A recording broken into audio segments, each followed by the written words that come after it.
Welcome again to another edition of Lightest and Best, where we look at a variety of manufacturers' lightest and best offerings to the knife community. And today we're going to be talking about the top 10 best EDC knives over $100. The criteria I'm using is, first of all, it has to be light. Secondly, it has to be one-hand deployable and retractable. All the nail nick knives are excluded. Number 3 is it has to have a 4-finger grip. No keychain knives are allowed. Number 4 is it needs a pocket clip.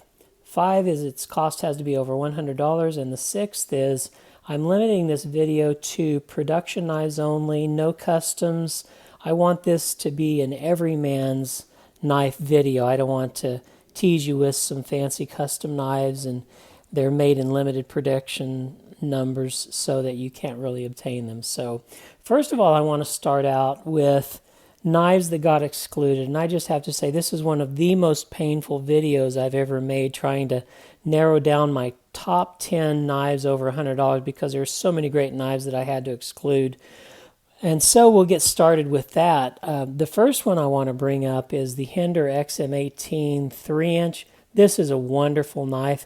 I own 3 of these knives, and I love it. There was another Hinderer that I loved even more, and so this one got put on the back burner, and it broke my heart to do so. The next is the Reeve and Cosi, coming in at 2.3 ounces. In many ways, this is my favorite Reeve knife, period. But there's another one that's more popular that I included, so I wanted to be populist about the video. Another one that I excluded is the Southern Grind Spider Monkey. It has the monkey logo on the pivot. It is a great knife. This knife feels the best in hand, I think, of any knife I have. It just fits like a glove in your hand. Coming up next at another 2.3 ounce knife is the Brous Blades Razorback. With this recurved blade, it's one of the most beautiful knives that I own, and it flips like a maniac. Brous is an expert on how to do a flipper knife. Another one that is excluded is the Kaiser Mini Intrepid, which flips great. Kaiser is masterful at their flipping technique, and this is one of the nicer knives. It's a 3-ounce knife. It's got a little less than a 3-inch blade. It's just perfect for EDC use. And one of the last ones I wanted to mention was the William Henry Westcliff. It is one of the lightest ones that I love light. It's at 1.2 ounces.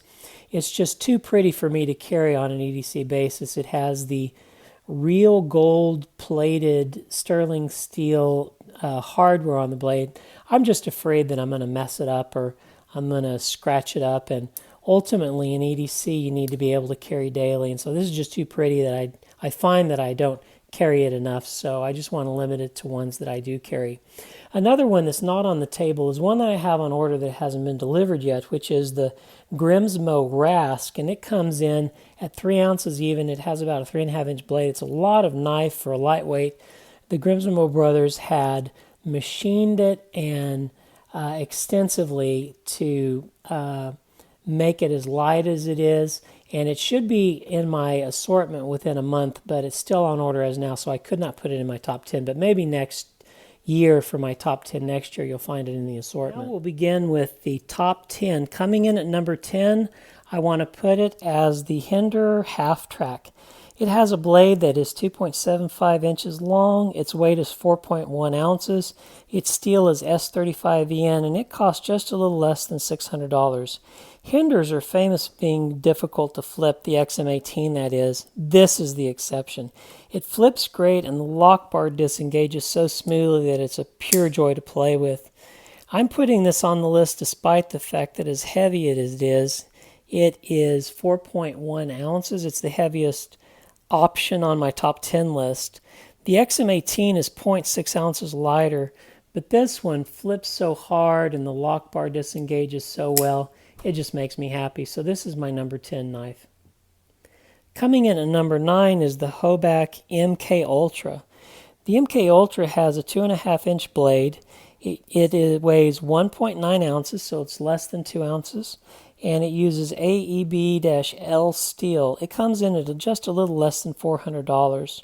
At 1.9 ounces, it's the lightest knife on the list. The Tonto blade is perfect for opening packages, and it has the cooler's maker's mark of any knife with the Hoback hatchet. Also, it's the only knife that has a scripture verse written on it. It has PS23 Hoback. I don't know if you can appreciate it in this life, but it says that. So this is the Hoback MK Ultra coming in at number 9. My number 8 knife is the Benchmade 485 Valet. It has a blade that is around 2.96 inches. It weighs 2.18 ounces, a little less than 2.2 ounces. It uses Bowler M390 steel. It costs just around $160. It's the second lightest knife on the list. It just flips great with the axis lock, and it is slim. It fits great in your pants pocket. It is a wonderful EDC knife. Coming in at number 7, Zero Tolerance makes its appearance with the 0450 with a blade length of 3.25 inches. It's the longest blade length, or tied with the longest blade length on the list. It has a weight of 2.45 ounces. It uses S35VN steel. It costs around $160. It is blacked out with the carbon fiber and then the black titanium scale, and it has these zombie green standoffs that give it a little color pop. This is one of the best forward flipping and hardest flipping knives that I have. It is a joy to play with. Coming in at number 6 is the Rockstead Hizen ZDP 189. Its blade length is 2.875. It has a weight of 2.4 ounces. And as I've mentioned, the steel it uses ZDP 189, which is hardened to a Rockwell of 67. This knife is all about the blade. The ZDP 189 hardened to a 67 is the hardest that I have. It has a zero grind to a concave edge and hand polished to a mirror finished. No company makes a more excellent blade than Rockstead. It's also the most expensive on the list. This is the only knife Rockstead produces that costs less than $1,000. So if you're thinking about a Rockstead, this is the best value, and it's the lightest knife the Rockstead makes. Coming in at number 5 is the Reeve Small Sebenza 21 in carbon fiber. It has a knife length, the blade has a length of 2.94 inches. The weight of the knife is 2.2 ounces. It uses an S35 VN steel. It costs just a little less than $400. It is a wonderful flipper. This is the small Sebenza with the Inkosi blade, with the Insingo blade, excuse me. I consider the Inkosi to be a better knife at a similar weight than the Sebenza, but I bowed to peer pressure here and included the Sebenza because many people not only consider the Sebenza the best knife that Reeve makes, but the best small knife in the world. So I wanted to give it a nod and Reeve a nod, at least for that. Coming in at number 4 is the Lionsteel TRE. Blade length of 2.91 inches, a total weight of 2.19 ounces. It uses Bowler M390 steel. It costs about $230. This knife was Blade Show's Knife of the Year in 2015, and with good reason. It weighs less than 2.3 ounces, has M390 steel.